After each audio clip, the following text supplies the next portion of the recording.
출석 당시에 이재명 대표에게 어떻게 증언해달라 요청 받으신 거 있나요?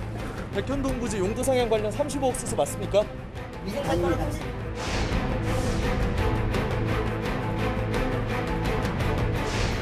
백현동 사건 관련해서 같이 조사 네, 계단 조심하세요. 다른 신작 소설을 시작하는 모양인데 그래도 기초적인 사실은 좀 확인하고 가시는 게 좋겠습니다.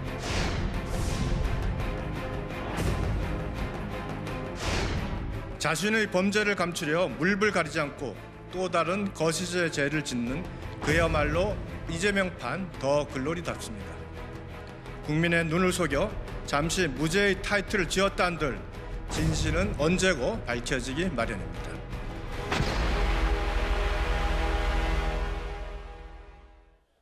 예, 월요일 뉴스 탑10은 바로 여기부터입니다.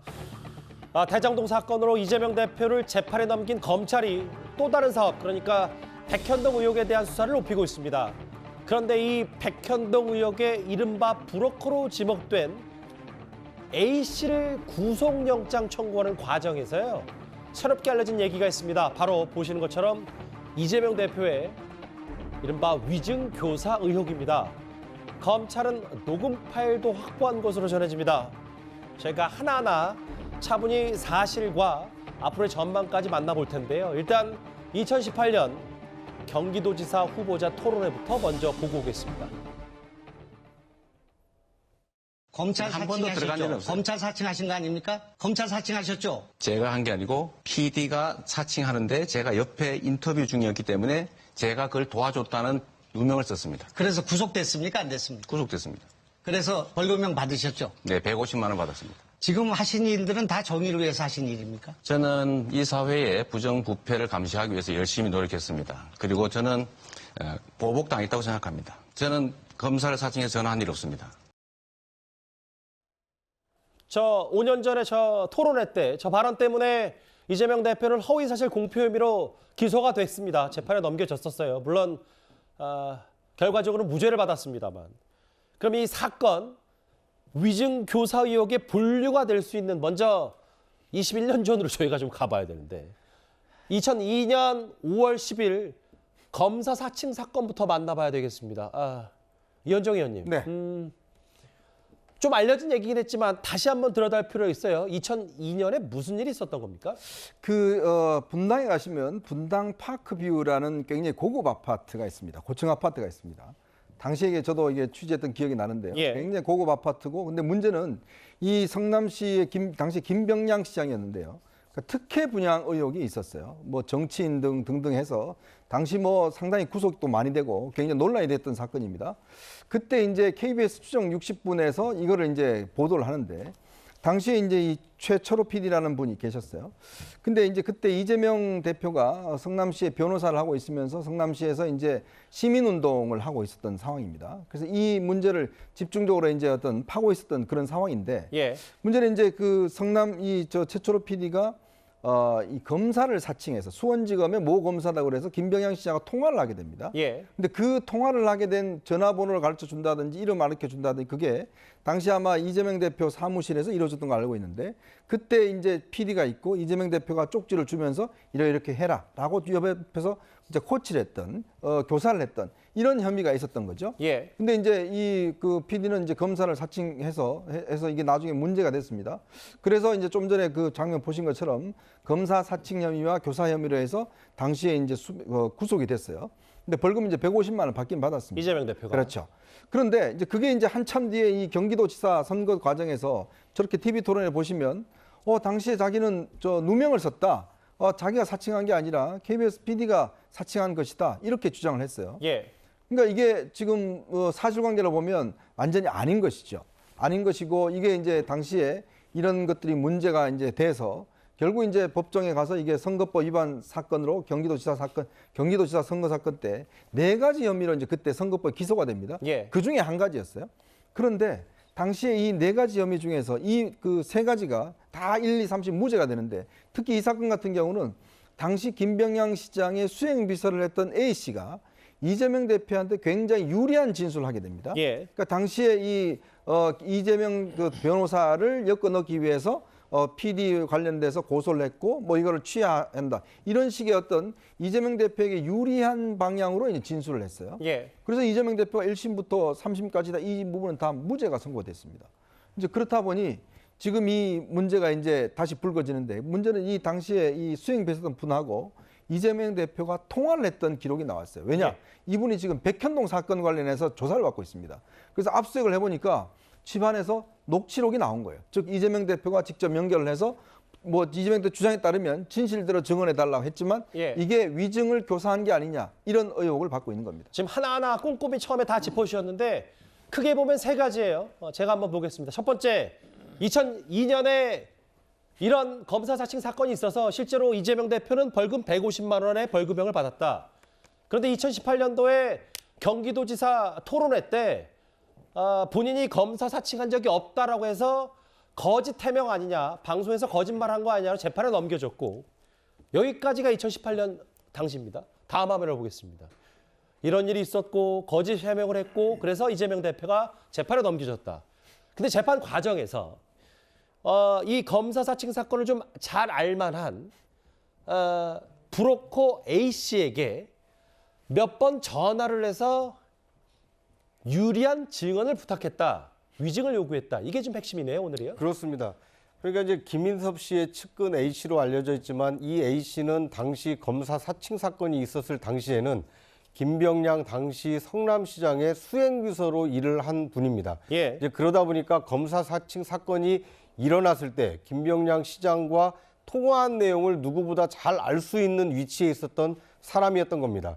그러니까 이재명 당시 경기도지사가 이 그 검사 사칭 사건과 관련해서 이 그런 일이 있었는지 없었는지 이것을 정황상 알 수 있는 위치에 있다 보니까 이재명 대표로서는 허위사실 유포로 선거법 위반이 만약 유죄로 판정이 난다라면 경기도지사직을 잃게 되기 때문에 예. 당시 김병량 시장의 수행비서였던 A 씨에게 자신에게 좀 유리한 증언을 해달라라고 위증을 교사한 거 아니냐. 이제 이런 의혹이 새롭게 지금 제기가 된 것이고 예. 이것에 대해서 수행비서 A 씨는 이제 기억이 정확히 나지 않는다. 이렇게 지금 아직 확인해주고 있지 않은 상황입니다. 그러니까 기억이 나지 않는다라고 그러니까 수차례 연락한 거에 대해서 기억이 나지 않는다고 했는데 결국은 검찰의 시각은 이 대표가 당시에 경기도지사 토론회 때 해명을 거짓말로 한 걸 덮기 위해서 증인을 매수한 건 아니냐 이렇게 보고 있다고 보면 좀 합리적이겠습니까? 그러니까 뭐 매수 여부는 이제 나중에 수사를 통해서 밝혀지겠지만 예. 이재명 대표로서는 이제 피고인으로 상당히 좀 불리한 상황에 있었는데 자신에게 허위 사실이 아니었다, 검사 사칭한 것이 아니었다라는 굉장히 유리한 진술을 해달라고 당시 김명량 시장의 수행비서 A 씨에게 몇 차례 접촉을 하고 그리고 그 접촉을 통해서 그런 진술을 해달라고 요청한 정황이 담긴 녹취록이 지금 발견됐다라는 것이 새롭게 발견된 것이기 때문에 만약 그런 내용, 검찰이 제기한 내용이 사실이라면 이재명 대표로서는 위증 교사라는 새로운 의혹에 휩싸일 수 있기 때문에 예. 굉장히 새로운 국면이 전개될 수 있다 이렇게 볼 수 있을 것 같습니다. 뭐 유리한 증언을 부탁했다. 이거는 검찰의 시각, 검찰의 주장인데 다시 이제 검찰이 이 녹음 파일을 갖고 있다고 하니까 그렇죠? 그렇습니다. 그러니까 이 유리한 증언을 부탁했는지 여부는 녹취록을 확인하면 얼마든지 그렇겠죠. 그 확인이 가능할 것으로 예상이 됩니다. 거짓 해명을 했고 그래서 증인을 뭔가 회유하고 종용했고 더 나가서 매수하려고 했던 게 아니냐 이게 검찰의 좀 시각인 것 같아요. 그래서 이게 이른바 위증 교사 의혹. 그럼 실제로 재판에서 이 A 씨가 이재명 대표에게 어떤 관련 증언을 했는지 좀 보겠습니다. 2019년 2월 재판에서 이 A 씨, 이번 위증 교사 의혹의 핵심 인물인 A 씨가 이런 얘기를 했더라고요. 증언을 이렇게 했습니다. 이재명 대표를 고소한 김병량 전 성남시장 측에서 이재명 대표를 주범으로 몰기 위해서 PD 고소 취하자는 의견이 있었다라는 취지 언급을 했다. 이 얘기입니다. 그렇죠. 그러니까 저게 경기도지사로 당선된 이후에 이게 공직선거법상 허위사실 유포 혐의로 재판을 받는 거잖아요. 그러니까 저럴 때 이른바 김인섭 씨 측근이라는 당시 수행비서라는 A 씨에게 이재명 당시 지사가 전화했을 때는 경기도지사 신분으로 전화한 겁니다. 그러면 그 A 씨는 경기도지사라는 현직에 있는 막강한 권력을 가진 사람한테 전화를 받은 거고 거기서 어떤 내용을 이야기했는지 모르겠습니다만 곧 검찰의 녹취록, 녹취 파일을 확보했다고 하니까 내용이 나오겠습니다만 사건의 당사자이고 지금 피고인인 당시 경기도지사가 그 사건과 관련해서 가장 결정적 증언을 할 수 있는 이 비서 A 씨한테 전화를 했다는 것만으로도 심상치 않은 저는 정황이라고 보고요. 여기서 중요한 건 뭐냐면 그 당시에 이 상황을 제일 정확히 알았던 사람은 당사자인 당시 성남시장 김병량 씨인데 김병량 시장은 이미 재판이 진행된 상황에는 사망한 상태였습니다. 그러니까 이 세상에 없는 거죠. 그럼 그 당시에 이재명 지사와 이 PD가 있으면서 전화를 검사 사측했을 때 그 전화 현장에 있었던 유일한 목격자와 알고 있는 사람은 이 A 씨밖에 없었던 거죠. 예. 그러니까 A 씨의 그 증언이 가장 결정적인 재판의 이제 요소가 되는 겁니다. 그랬는데 도지사 신분을 갖고 있는 현직 도지사가 전화를 해서 어떤 이야기를 했다는 것이고 그 전화가 통화된 이후에 법정에 나와서는 김병량 시장의 사망에서 없는 상태에서 이재명 지사가 오히려 억울한 누명을 썼다는 뉘앙스로 진술을 한 거죠. 예. 그래서 1심, 2심, 3심이 다 무죄가 나온 겁니다. 이게 만약에 새로 확보된 녹취 파일에 의해서 당시 현직 지사였던 이재명 지사가 회유하거나 또는 압박하거나 아니면 좀 자기한테 유리한 증언을 해달라고 하는 식으로 우회적으로라도 이야기했다고 한다면 이건 명백한 이중교사 혐의가 되고 실제로 이중교사의 실행이 돼갖고 이 증인으로 나와가지고 결정적 진술을 해주는 바람에 무죄로 된 거 아니겠습니까? 그리고 지금 이후에 나와 있는 건 경기도지사 시절에 일정 정도의 알선수재 혐의로 지금 군품을 받은 것도 있고 백현동 사업으로 또 불려가가지고 거기서 또 수억을 챙겼다는 지금 혐의도 받고 있기 때문에 단순한 경기도지사가 전화했을 때 내용이 그 이후에 또 대가로서 여러 가지 부정한 돈이 오고 갔던 지금 혐의도 같이 받고 있는 것이어서 상황은 제가 볼 때 일파만파로 커질 가능성이 있다고 생각합니다. 근데 이게 그 이재명 대표가 직접 수차례 연락했다. 뭐 연락이 전화할 수도 있고 혹은 뭐 문자 메시지 뭐 알려진 보도로는 그렇고 이것도 이제 검찰이 알고 있는 건데 설주환 변호사님. 네. 이게 녹취가 아니라 그러니까 뭐 녹음 파일을 적은 글자로 적은 걸 검찰이 갖고 있는 게 아니라 실제로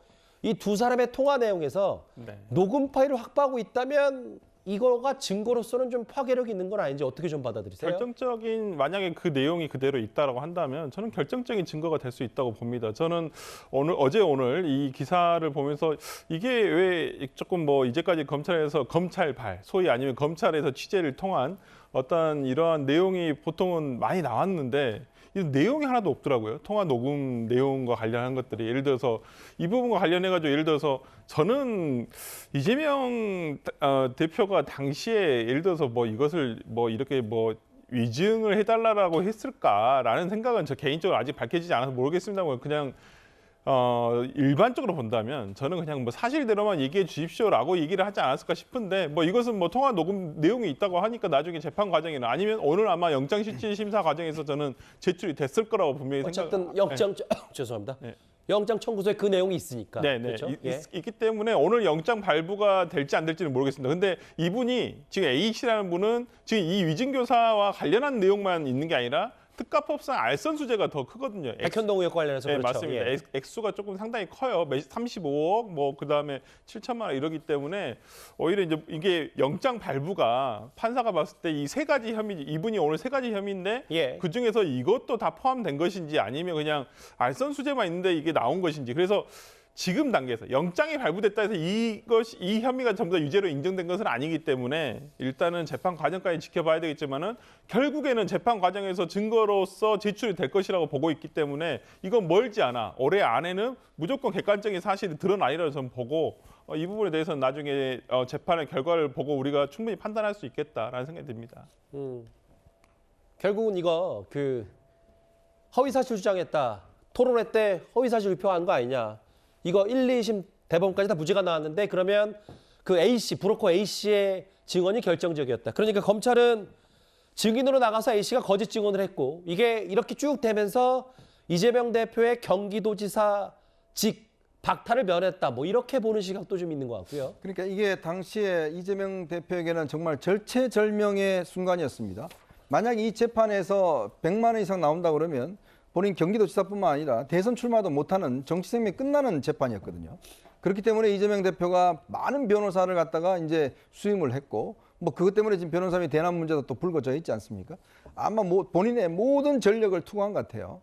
자, 그런데 저는 참 의아한 게 그동안 이재명 대표 관련된 사건을 쭉 보면 이재명 대표가 직접 전화하거나 직접이 나온 거는 거의 없어요. 뭐 정진상이나 김용이나 뭐 이런 사람들이 대신하지 이재명 대표가 직접 통화한 적은 거의 없거든요. 근데 이상하게 이 사건 같은 경우는 이재명 대표가 직접 연락을 합니다. 자, 그만큼 굉장히 중요했다는 거. 또 하나는 당시에 혐의가 4가지 혐의였습니다. 4가지 혐의 중에서 다른 건 다 무죄가 됐어요.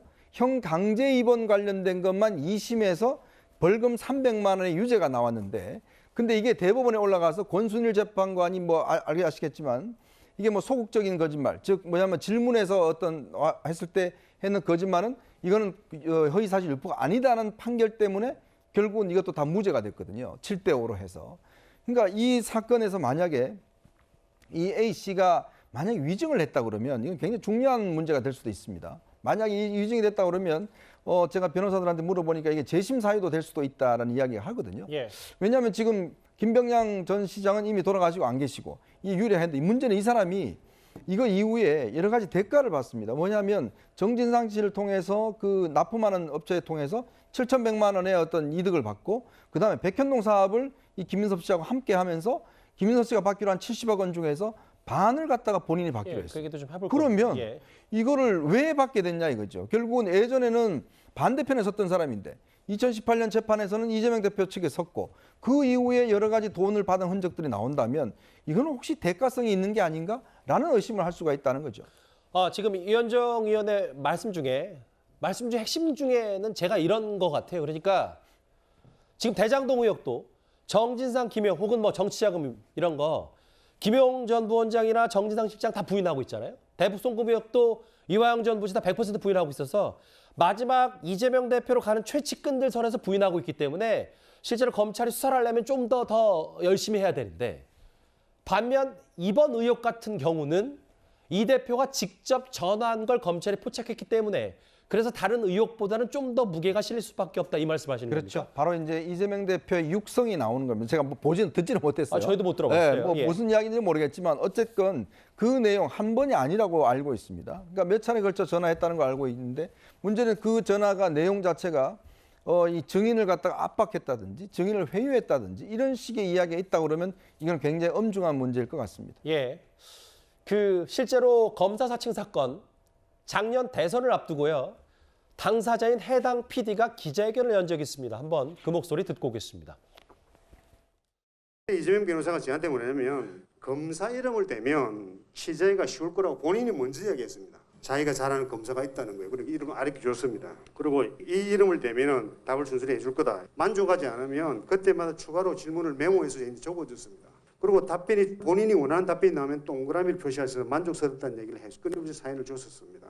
부적절한 방법으로 녹음한 테이프는 방송에 내볼 수 없다고 그랬습니다. 이재명 변호사는 이거를 터뜨리라고 그랬었어요. 그래서 제가 뭐라 그랬냐면 이거는 위험하다.